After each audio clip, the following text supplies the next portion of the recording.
Hi there, today we're here with Dan and Lina. Thank you so much for meeting us and discussing Airbnb. So why don't you guys tell us a little bit about your journey with Airbnb? Sure. So Lina and I, we actually moved out here from Ontario. We grew up sort of in the GTA, trying to escape the city for most of our time there. We met in the University of Guelph. I was studying real estate. I was doing a business degree there, and Anita was doing her criminal justice and public policy and psychology.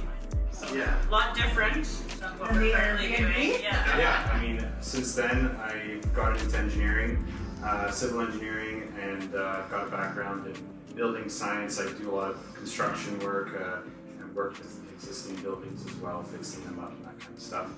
Taking what I learned there and tapping into Lina's very creative side. She's an excellent interior designer. She's amazing. Let's just say Lina's amazing. She's very humble about it, but she's definitely got a gift.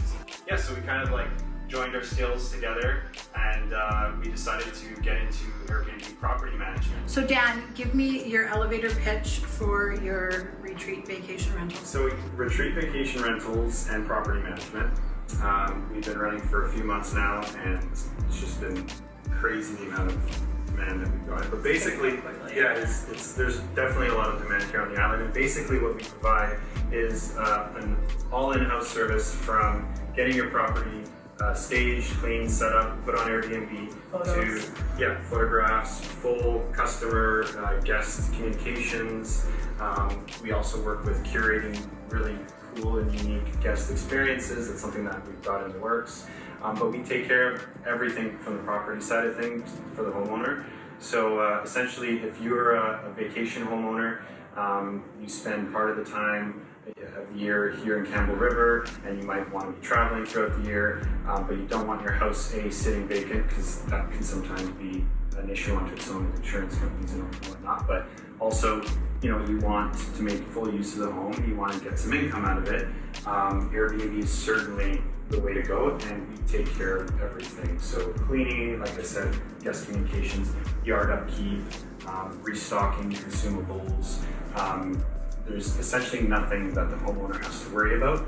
And our goal at the end of the day is to optimize their Airbnb and their business so that they're gaining more revenue after they've paid for our fees than they would have gained if they were to put it on Airbnb themselves.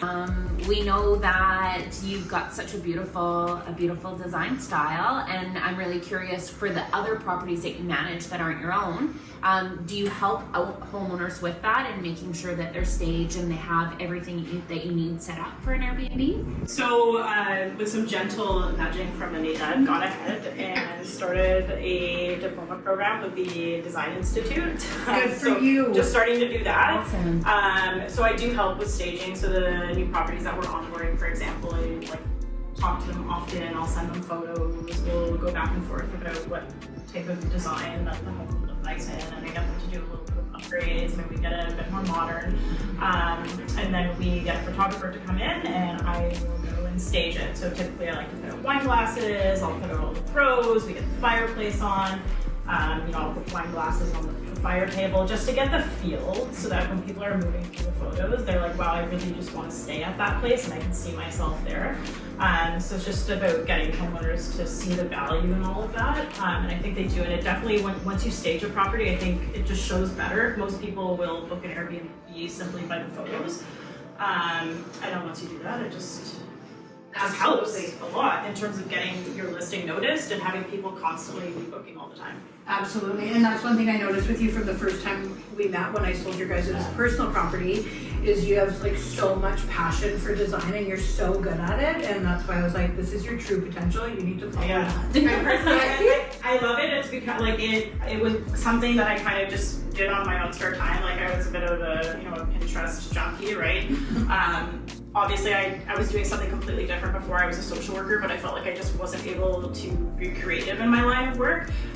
So every time we would acquire a house or a property, I would go in and I'd tell Dan, it's like, I have to completely rehaul this and make it my own. She's had a bit of practice. We've gone through a few houses in the last, I lost count. Like, I do it to our pop-up campers and our RVs. I just like, I come in and it's a thing for me. I really enjoy doing it, and it's become second nature, but I really want to just fine tune it, which is why I decided to kind of take the plunge and do a diploma in it. So hopefully we'll be working together a little bit more often. I love it. I'm so excited for you. Right now, her services mostly, like, we include it as a startup package with our clients, where it's basically everything from design and getting things set up to the property, photography, cleaning, listing development. So from start to finish to getting the property on Airbnb. And so right now, Lina's helping them a lot by providing them with advice and like connecting them with people on Marketplace for picking up specific items or just general styling and design advice. But we're working on putting together a package that is more like what you would get from a professional interior And so designer. you said earlier that you guys have moved out here from Ontario. I'm really curious, what made you choose Vancouver Island and Campbell River specifically?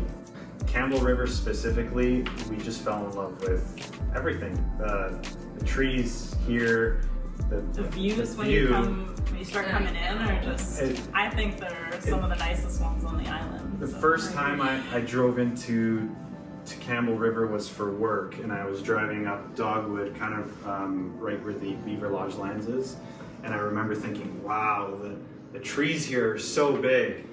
And I was with my coworker at the time, and he kind of looked at me like, he didn't understand, because we're from Ontario, right? He's like, yeah, the trees are big, and kind of chuckled, right? But I fell in love with Campbell River at that point, even before getting here and seeing the ocean, like getting to the coast. It's just got so much to offer, and it was within our price range. It's a bit of a commute, but it's a beautiful drive down to Cork. So yeah, couldn't be happier. It's close to everything. You guys are loving island life. Yeah.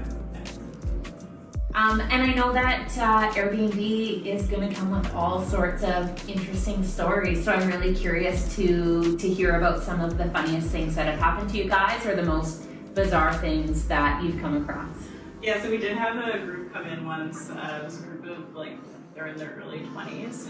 And I noticed that a book was missing. It was called 50 Shades of Chicken. So those are the things, that homeowners sometimes leave, that some groups seem to find very interesting. Yeah. Flip open the guest book, and of course they went at it, and they created their own parody guest book. They didn't really know what 50 Shades of Chicken was.